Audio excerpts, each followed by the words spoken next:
tem interesse em aumentar a performance esportiva de forma segura e eficiente? Você sabe o que são recursos ergogênicos? Você sabia que um profissional nutricionista capacitado garante com segurança e eficiência o aumento da performance esportiva, utilizando-se de recursos ergogênicos apropriados? Eu sou Betânia Ribeiro, nutricionista clínica estética esportiva e fitoterapeuta. Para início de conversa, é importante você entender que, como princípio básico da nutrição, a individualidade deve ser respeitada. E não existem fórmulas mágicas para prescrição de dietas ou suplementos para atletas. Na verdade, o bom senso deve prevalecer e a saúde sempre ser o objetivo principal. E esse princípio também deve continuar valendo quando se pensa em aumentar a performance esportiva. E acontece que esse objetivo ele pode ser alcançado com o uso de alguns recursos, que devem ser orientados por profissionais capacitados. Eu estou me referindo aos recursos ergogênicos. Mas o que são recursos ergogênicos? O termo ergogênico é derivado de duas palavras gregas. Ergon, que significa trabalho, e genan, que significa produzir. Portanto, o ergogênico normalmente se refere a uma substância que produz ou intensifica o trabalho. O propósito da maioria dos ergogênicos é aumentar a performance através tanto da intensificação da potência física, da força mental ou do limite mecânico. E os ergogênicos, eles podem ser classificados em 5 categorias, que são esses: nutricional, farmacológico, fisiológico, psicológico, biomecânico e mecânico. Aqui eu estou me referindo às técnicas de treinamentos ou equipamentos.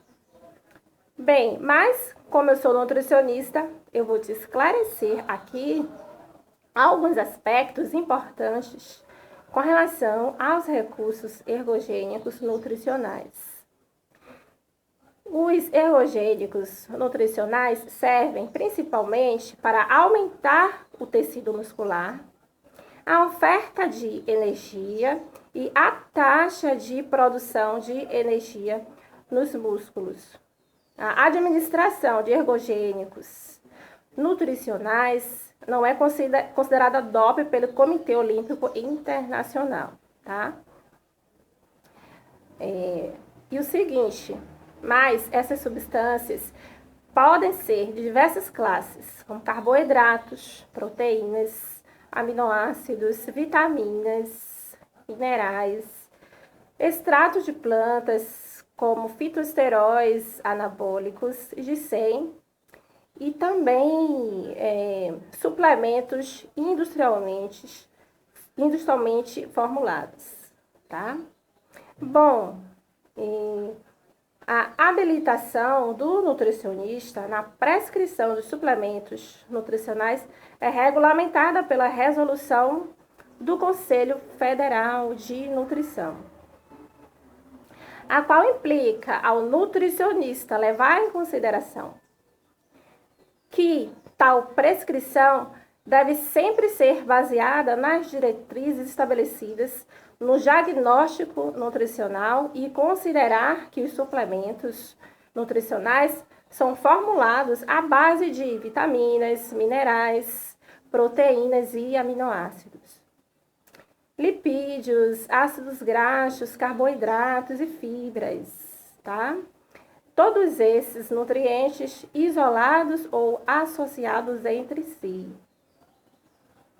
Outra questão é que, segundo a resolução da diretoria colegiada de número 269 de 2005 da Anvisa, que aprovou o regulamento técnico sobre a ingestão diária recomendada de nutrientes a serem utilizados como parâmetros por indivíduos de diferentes grupos populacionais, pode-se observar que nem sempre os alimentos classificados como suplementos vitamínicos ou minerais, que são de livre acesso ao consumidor, atendem às necessidades individuais.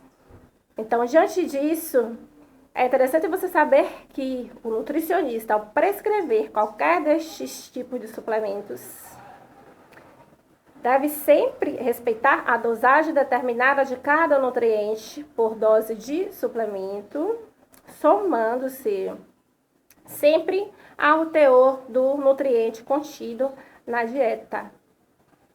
Então, é interessante você saber que o critério que garante a segurança de quem faz suplementação orientada por profissional nutricionista é o fato dessa prática, ser norteada nessa legislação. Acontecendo que a prescrição de suplementos para atletas e praticantes de atividades físicas feitas por nutricionistas deve sempre respeitar os níveis máximos de segurança que são regulamentados pela Anvisa, e na falta destes, deve-se respeitar os definidos como limite de ingestão máxima tolerável, que são descritos nas DRIs, tá? Ou seja, entenda que isso quer dizer que, em relação às necessidades diárias dos grupos de suplementos que são regulamentados pela Anvisa, e que o nutricionista ele deve sempre respeitar em sua prescrição os níveis diários indicados para quaisquer dos componentes ativos, de forma que situem-se até os limites considerados seguros, ou seja, limite máximo de ingestão segundo as DRIs, como eu falei. E quanto às formas de apresentação dos produtos, podem ser diversas: dragens, cápsulas, pós, pastilhas mastigáveis, líquidos, barras, preparações semissólidas, suspensão, por exemplo, são exemplos, tá? Além do nutricionista seguir uma regulamentação, como você pode perceber, conforme eu descrevi aqui, além de seguirmos uma regulamentação da prescrição, tá? Existem também algumas etapas a serem observadas pelo profissional que trabalha com nutrição esportiva também, que devem ser adotadas na conduta nutricional e individualizada. Em outro momento eu falarei sobre esse aspecto para não ficar muito extensa aqui a explanação.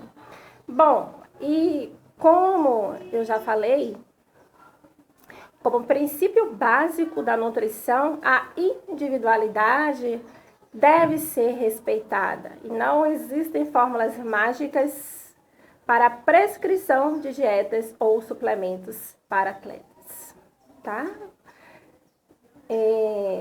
Bom, mas acontece que o bom senso deve sempre prevalecer, como eu disse, e a saúde ser sempre o objetivo principal. E diante disso, você só estará coerente com esses aspectos sendo orientado ou orientada por um profissional que fará os ajustes e adaptações necessárias de acordo com suas necessidades.